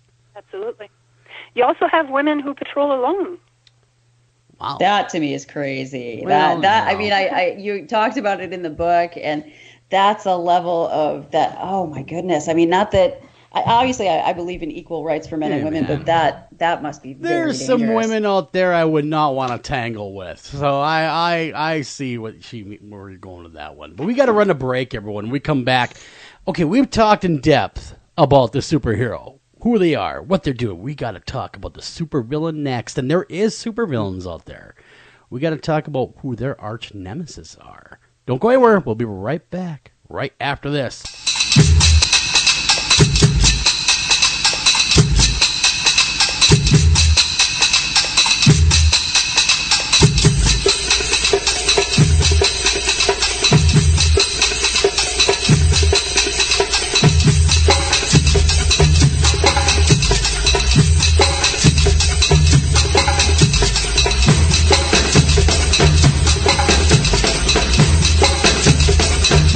After Hours AM, the Criminal Code. We'll be right back after a word from these sponsors. Northern Tool and Equipment. I got a rather serious problem over here. All right, what are we looking at? Cranky mother-in-law asleep on the couch in the man cave. Dear God. It gets worse. That's impossible. She's passed out on the remote. I stand corrected. What do I do? Okay, I want you to grab a Torrin Big Red hydraulic bottle jack. Okay. Now you wedge that bad boy in under your mother-in-law and crank her up skyward. It's working. And got the remote. Great. Now grab that Torrin Big Red 2-ton folding shop crane and put that woman on wheels. And away we go. There's no problem a little horsepower can't solve. Northern Tool and Equipment. This is Jen McGowan, founder of Wayward Souls Promotions, a company dedicated to helping individuals, teens, radio shows, and others that are seeking exposure for their individual events, conventions, and shows. We offer a wide variety of advertising, such as web-based article, social media posts, podcast advertisement, and so on. Contact us at paranormalpromotion@gmail.com, visit us on Facebook at Wayward Souls Promotions, and visit our website at www.waywardsoulspromotions.com. Welcome back to After Hours AM, the Criminal Code.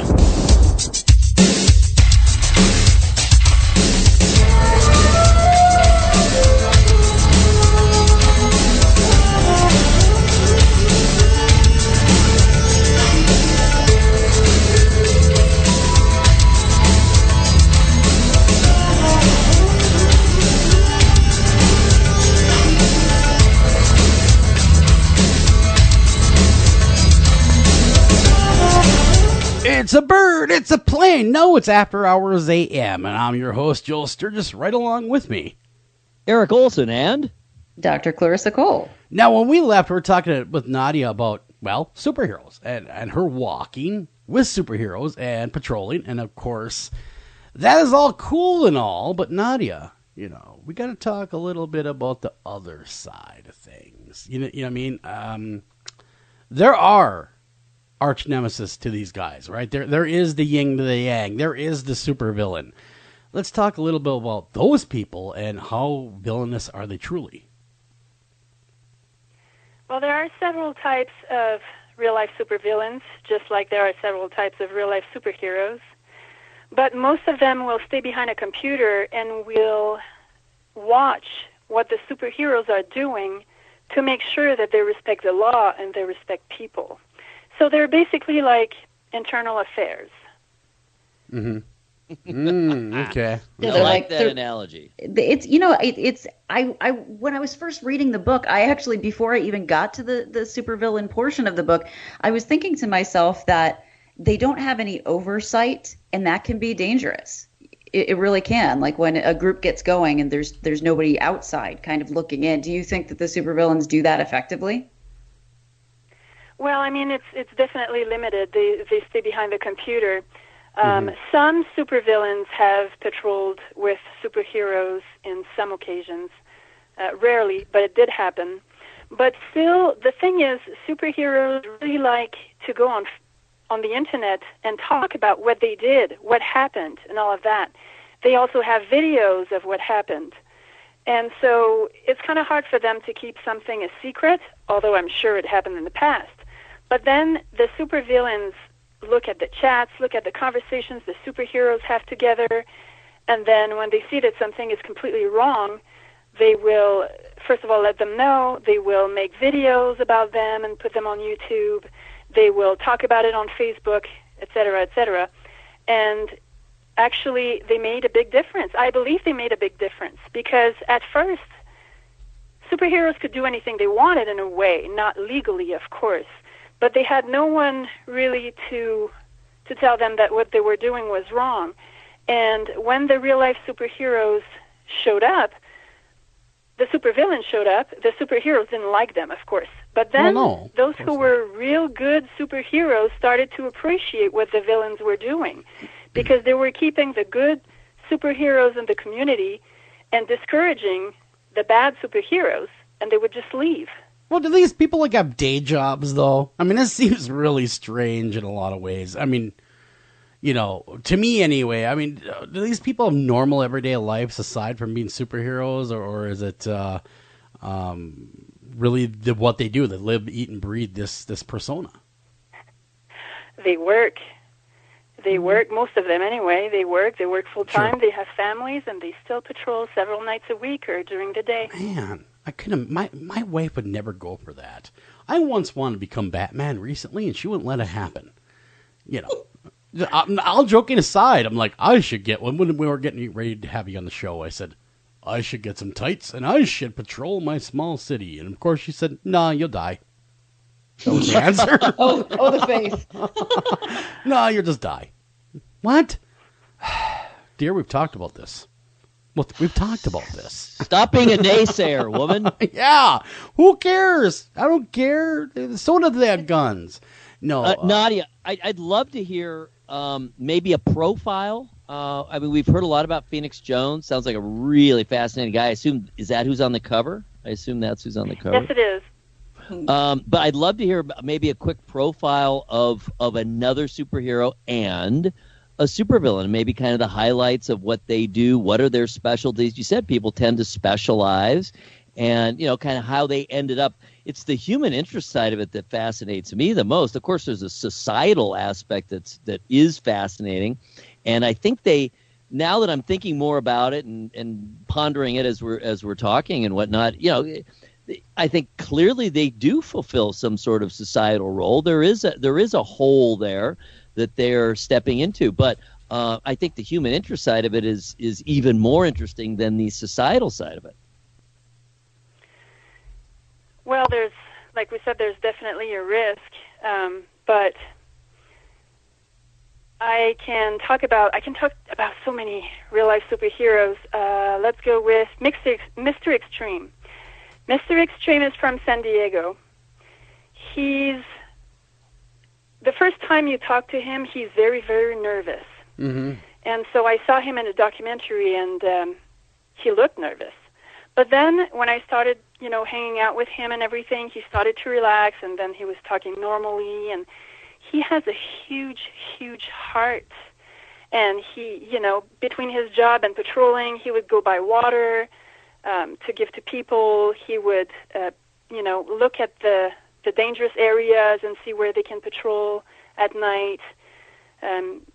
He was really great, and he would train with his team at night, and they showed me what to do in case of a shooting. I trained with them. I had so many bruises the next day, but it was very worth it. Yeah, so he's a great guy. He's in San Diego, and he patrols a lot with his team. Are there any super families that do this together? I mean, that's a question coming in via email. Is there any families that seem to get in on the act, like a, if you will, a super partridge family or anything like that? And that's their words, not mine. So. Absolutely. Rock and Roll is a woman from California, and her husband patrol the streets together all the time.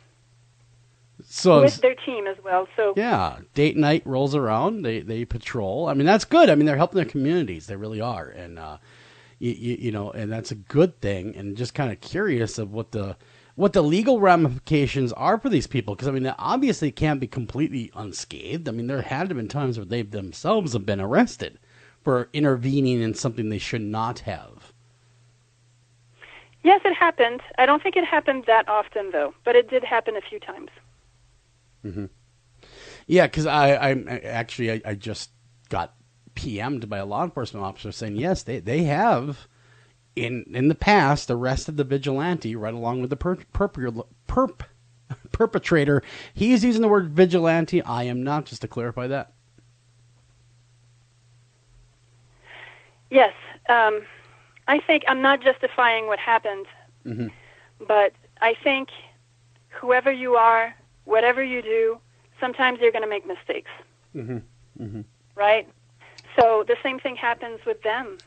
They're not perfect. They try to be as good as they can be, but it doesn't mean that they're perfect. But Nadia, and yes, sometimes when you met these, sorry, go ahead. When you met these people, Nadia, you had to have been in your own back of your mind because you're a rational, normal, very intelligent young lady.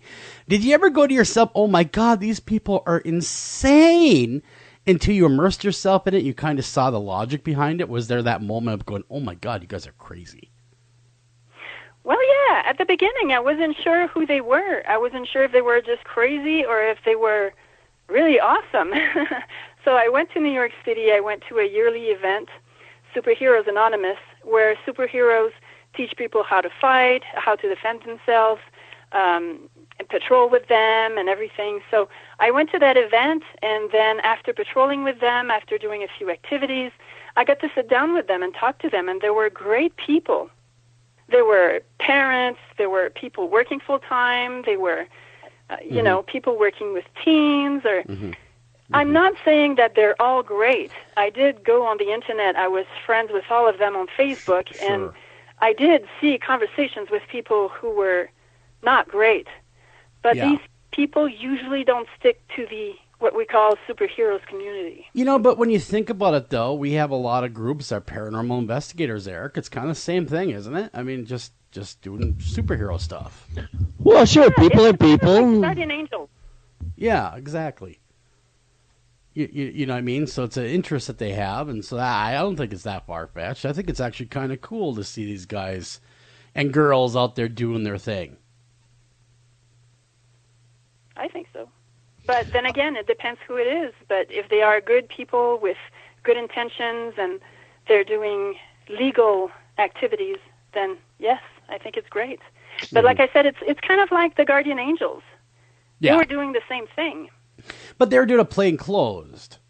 And that's Correct. that's where I'm gathering now, just watching some of the comments coming in. That because they are behind masks, they're concealing their identity. It's not readily available to law enforcement. That has proved to be problematic over the years. It's totally possible. Of course, most of the time they do it to protect themselves, like Phoenix Jones, like we mentioned before, for his protection. And some others, like Thanatos from Vancouver and Life from New York, do it because that's the only way people would remember them. It totally makes sense to me. It's marketing in a lot of ways to be remembered. Absolutely. Clarissa, any final thoughts on either the superheroes or the supervillains or that phenomena? We'd love, just in the last, we only have about 15, 16 more minutes, to just at least touch upon the serial killer phenomena, which is, of course, your real area of expertise. And we know Nadia is perhaps almost your equal in that regard. Oh, yeah, definitely. And, I mean, she spent time face-to-face with them as well. And I kind of wanted to get to that because, Nadia, you mentioned this a bit, writing about it. But and I was thinking this, too. I was thinking this reading your most recent book, that there are, and I hope that this doesn't make anybody upset, but there are some similarities between serial killers and superheroes, the people that choose to be real life superheroes. Can you sort of break down in layman's terms what the similarities are? Sure. So they both went through trauma. Superheroes sometimes just witnessed something really awful happening, but most of the time they went through trauma. Sexual abuse, parent mistreatment, anything like that. And so they grow up, and both of them, serial killers and real-life superheroes, either have low self-esteem or something is missing in their life. And then when they get older and they start feeling stronger and they're taller and bigger, that's when they start to want to take control over their life. And the way they do it, as I was saying earlier, is the serial killer will take someone and will feel very powerful because the serial killer feels like he's the one deciding what's going to happen to that person. So they say they feel like God. That's how powerful they feel. Real-life superheroes do the same thing in a way.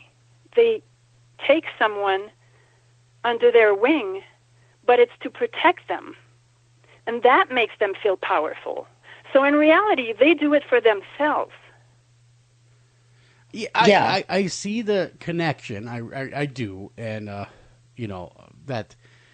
that both the serial killer and, of course, the superhero have that connection to what they're doing makes them both feel powerful.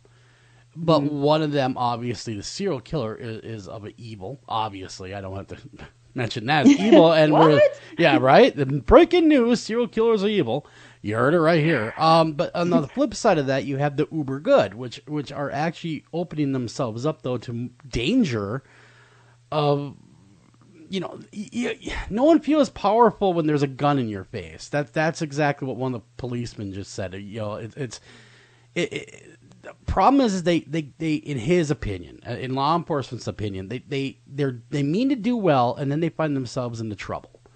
And once they find themselves in that kind of trouble, to where they are instead of superhero, they actually become the victim, and that's where some issues have arisen. Although I actually believe and give them quite a bit of respect for doing that, for standing up for their communities, but also see where that side of the thinking comes in as well.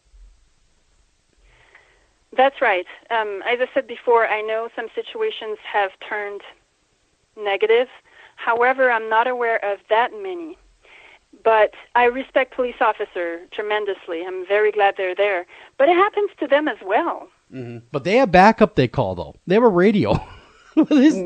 Right, but most superheroes also, I'm not saying that they're both doing the same job. Absolutely not. However, superheroes also patrol with teams. Usually they're not just alone. Mm-hmm. They have a team. Like when I was with Phoenix Jones, we were, 7, 8 people. Yeah, that's quite a large force, really. But they're not. Yeah. Yeah, they don't have all big teams like that. Like some of them have, are with 4 people, 5 people, but they usually have backup. Now, what other commonalities that these two personality types, the serial killer and the superhero, what do they kind of share deeper than just the power thing? Is it both stem from trauma, by and large, from when they were young and felt powerless? Absolutely. Absolutely. Trauma, things that hurt them, that made them suffer, and that they don't want other people to go through. That's interesting. I mean, because the serial killer is the perpetrator. So he's definitely inflicting pain and misery and anger and death. Where, of course, superhero, flip side, is there to stop it. It's fascinating when you kind of put it in those terms of, what they have in common. They have more in common than one would think. Right. If you think about it, superheroes are against criminal.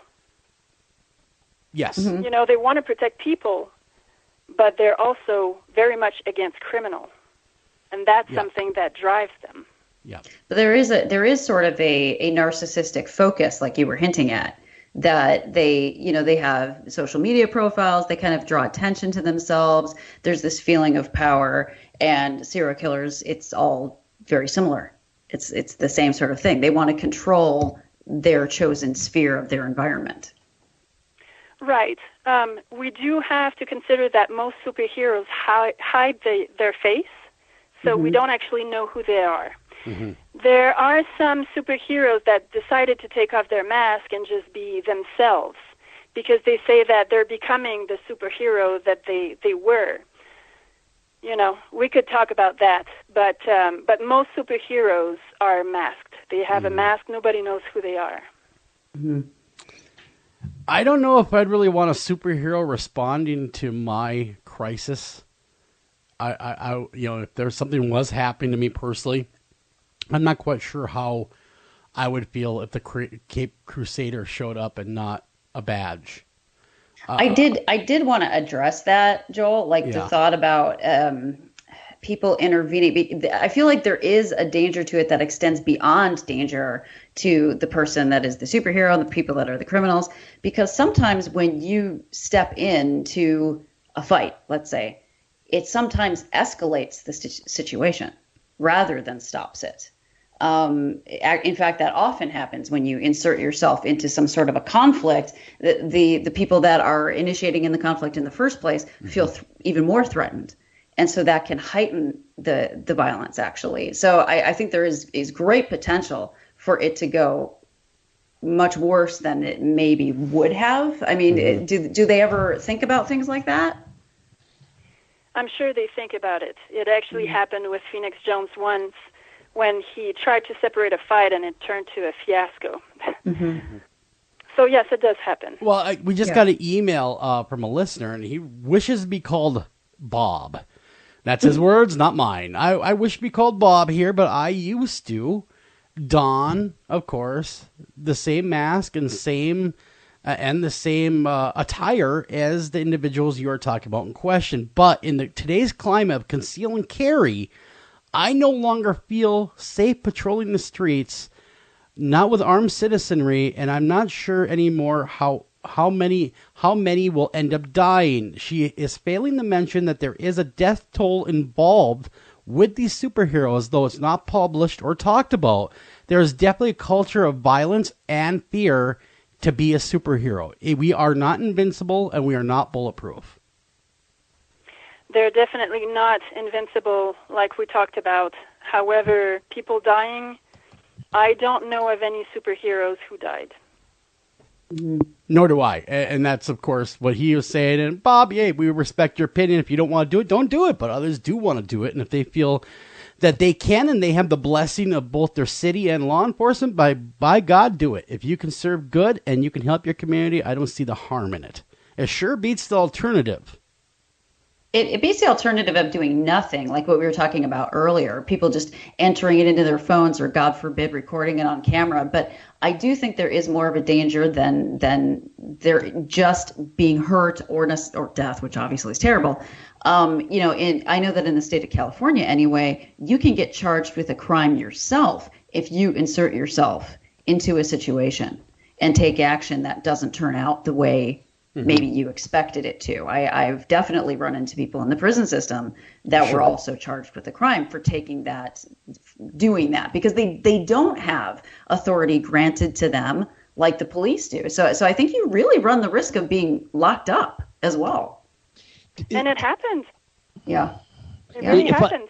If I could interject, it seems to me that line of work, there's two thoughts. Clarissa, I'd love to hear your thoughts on your analogy when you've talked about psychopaths and you say, hey, wait a minute, only a certain percentage of them turn out to be killers and serial killers.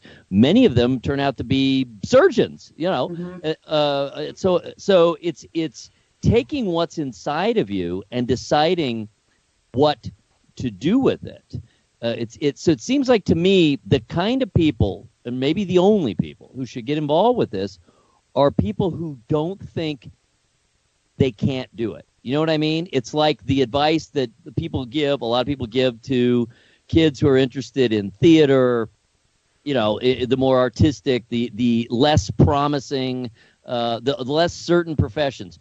Don't become an actor.